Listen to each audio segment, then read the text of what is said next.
After-school physical activity is big for preventing childhood obesity.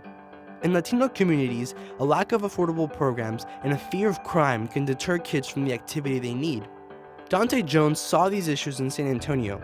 He worked with community leaders to get kids and parents moving, driven by the inspiration he got from childhood bike rides with his dad. The things that we learned along the way were how to help strangers that were broken down on the side of the road or the cars had stopped.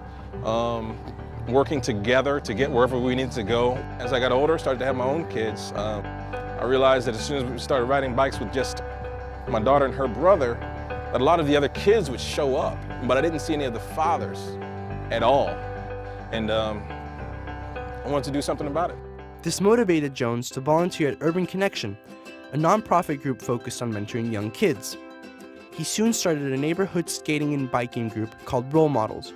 So everybody started coming and it was pretty amazing. There's one kid, he didn't have enough bikes and he was just like, oh, I'll just run with y'all. And he was like, are you sure? He's like, yeah.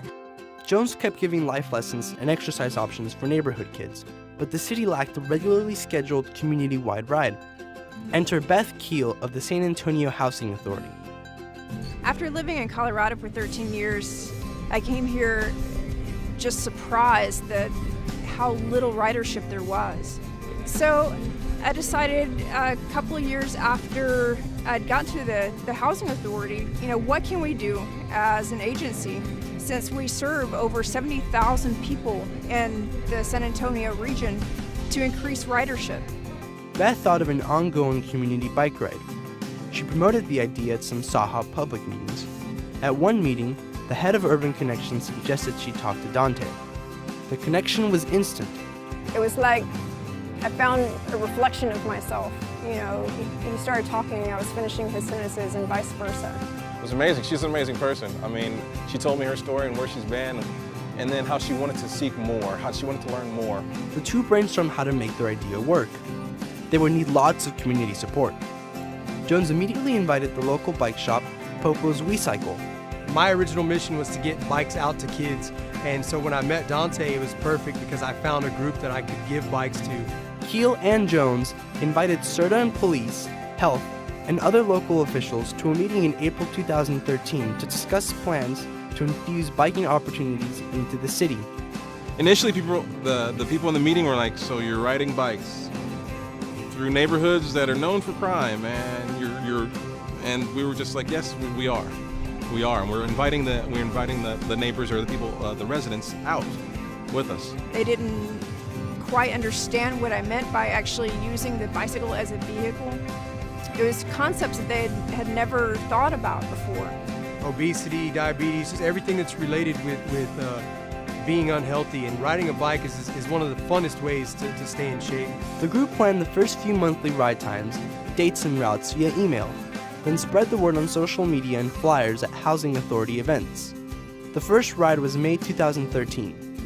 As we were riding down to the park, we had people turning around and riding with us. We had people coming out of their houses and cheering us on. Second ride, we had 90 people show up. Third ride, we had 150 people show up.